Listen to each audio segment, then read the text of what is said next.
Hi guys, I'm Lindsay and welcome to another episode of the Revolution Rockstars puppet show. Today, alongside me, I have McKenna. Wow. And Sonia. The Revolution Rockstars. Today's topic is the Italian Revolution. Hey, I actually been wanting to touch on that topic. Did you know the Italian Revolution is also known as the unification of Italy? Also known as the Risorgimento, which is Italian for rising again. It began in January 1848 and ended in 1871. Essentially, it was also a liberal bourgeoisie revolution, an ideological and literary movement that pushed for freedom for Italians. Italians wanted to be free from Australia's conservative rule. What? Did you guys know it started in Sicily and southern Italy? I had no idea. Yeah, the French controlled Italy some time under the rule of Napoleon. After his rule ended, Italian states were restored to their former rulers under the domination of Austria, a conservative character opposed by the Carbonari. Wait, what's the Carbonari? The Carbonari is a secret revolutionary society. Carbonari actually translates to charcoal burners, and it was a liberal secret society of the revolution.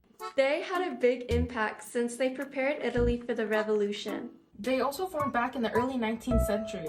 They commonly promoted patriotic ideas and favored representative and constitutional government that protected Italian interests. There wasn't a known goal as a group because some wanted a papacy, republic, united Italian states, or a limited monarchy. Hey, didn't the middle class begin to get involved in government decisions? Yes, they did.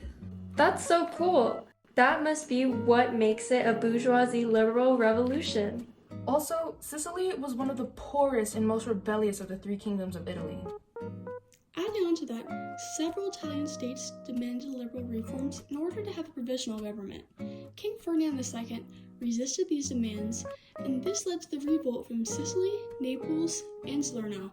There are a lot of important people involved with the Italian Revolution. Like who?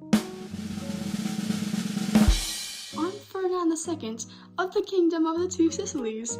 I know it took a while to come around, but the pressure I faced to make a change was so intense that I was the first ruler of the Italian state to allow a more liberal constitution. I made this move in January of 1848. Thanks for explaining, Ferdinand. Was there anyone else? Yeah, after Ferdinand II granted this more liberal constitution, Leopold II, Charles Albert, and Pope Pius IV all followed his lead in the months after. The Austrians did not like all the attempts to liberate Italy. They arrested liberal leaders in Venice, Milan, and suppressed student protests at universities in Padua and Pavia, and tried to revive their traditional conservative government. Also, later in the year, Charles Albert declared war on Austria and established himself as the leader of the Sardinian Piedmontese army. Charles Albert here.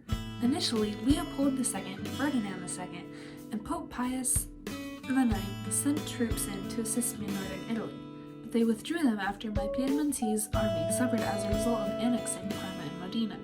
Talk about some fake friends.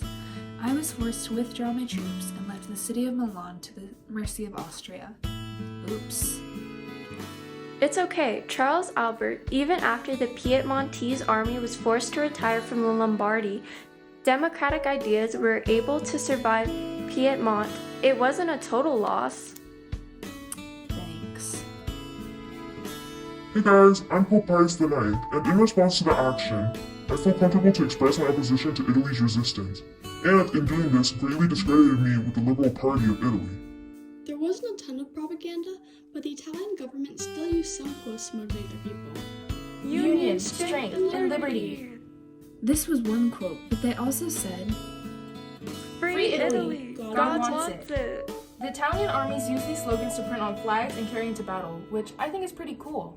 There were many reactions generally across Europe. Revolutions were suppressed in Vienna, Prague, Budapest, and Paris. I believe that Naples' king around this time regained power and conquered Sicily. Charles Albert again. Did you guys know I was pressed by the Piedmontese Democrats to continue the wars with Austria in March 1849? I listened, and 3 days later I was exiled.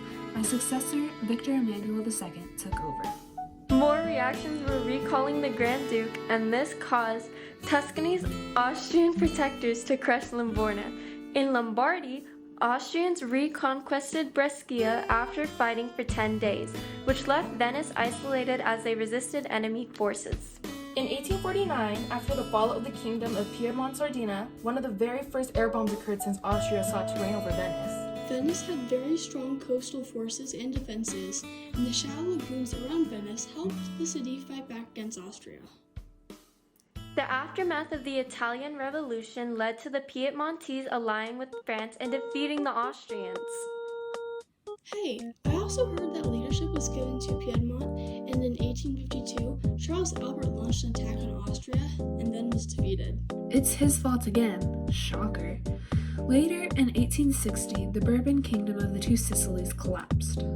Meanwhile, Ferdinand II regained confidence after a victory and then withdrew his troops, hoping to regain Sicily. And this was only the beginning of several more battles of the Revolution. And with that, this concludes this episode of Revolution Rockstars. Rockstars.